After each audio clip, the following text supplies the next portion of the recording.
We are here at the McLaren Technology Center celebrating two great brands and partners coming together. Today we are joined by Oliver Bierhoff, SAP's Global Brand Ambassador.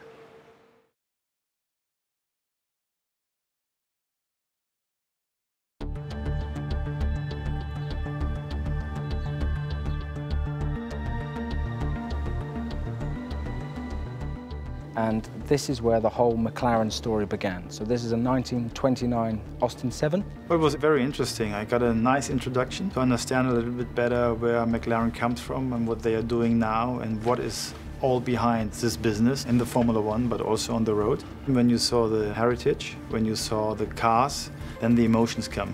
You could feel the history, successes. A lot of the cars I remember that I saw on TV, big names like Prost and Senna. So you think he was the best driver ever? Or? It's difficult to say. It's difficult to say also in football. Was it Pelé or Maradona every time? You could really feel what this company has accomplished, and this shows also what are their mentality. And this is also a very important aspect. It's a very special atmosphere here. McLaren has a culture, a working culture. You could feel it, how much love and enthusiasm is about the product. Thank you very much. This is a surprise. It looks good. No, it matches your suit. I don't find the keys. You could feel that everybody is working for a goal, especially when you had this corridor with all the cups, with all the trophies.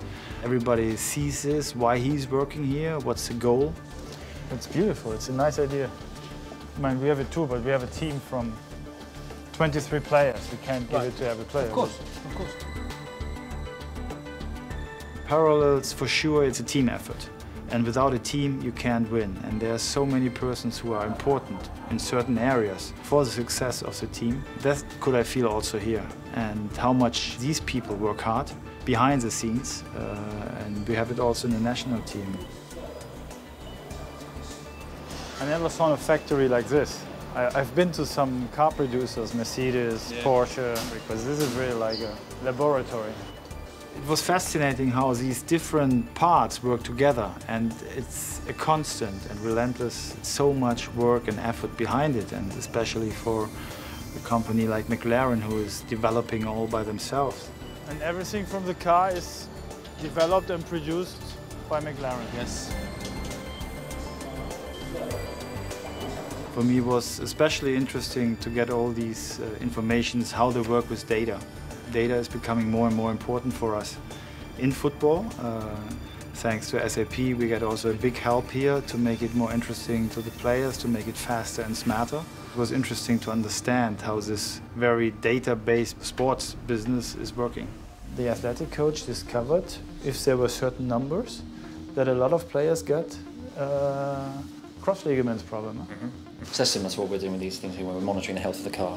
The relation is the same. The relation between player, coach, the data expert is the same like he is the driver and the data expert. And he has to accept it. He has to understand how to work with this data. That they don't see it as a test, but also as a good feedback and as a way to improve their game. And this is a very important work for us. For me, it's every time important, what are you doing with the data? Because often they say, I want to have statistics and data. So I say, okay, what are we doing with that? What is good for making the game better? It's very much a really accurate model of how the game works. So when you're reasonably experienced, you can pretty quickly understand exactly what's happening in the race, and it's my team's job to work out what the best strategy is. We do a lot of stuff live, but we also do quite a lot of stuff preparation-wise, and these sort of things have been in development and optimised for about 10 years now. For sure, I've learned that we have to go much more in details. In Formula One, detail-obsessed in the numbers. Every millisecond counts, and it's very incredible how many data they have to work with and how they handle it, how they do the simulations with the car, but also with the data to understand what decisions they have to take. In football, we are still a little bit superficial. For sure, still a long way to go. We need guys like you. You would have an easy job for us. Not so many numbers. You could say, Yeah, that'd be good. We look right down to the little tiny details. We've got a model that gives us a rank out of 10, and that's like our fit to drive. Are they fit to drive? Like fit to win? Well, we now put an onus on the drivers. We're breeding thoroughbred horses, elite level drivers. There can be no room for error.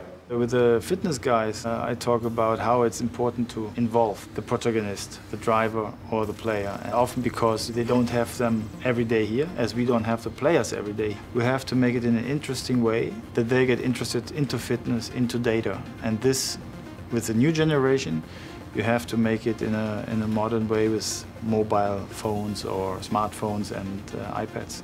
Put your hands together for Mr. Oliver Bierhoff. It was very nice and also important to meet the people from McLaren, and I love these Q&As to understand a little bit from them and also to give back a little bit from my experience. If you have sensors on the pitch, you can show the goalkeeper the perfect angle to close the door for the striker. This day it was a lot of information for me, a lot of impact, a lot of inputs for the future. We would like to know what criteria is there for a good striker or for a good left defender. If you have only data from 1 year, it's not enough. But if we have 10 years and we can see how it works. It will become harder for us after the World Cup. Everybody is chasing us. We have a lot of expectations. We have to think about what is in 4, 5, 6, 10 years. We want to be the first who uses this data in a good way. And so we are happy to have with SAP the best partner.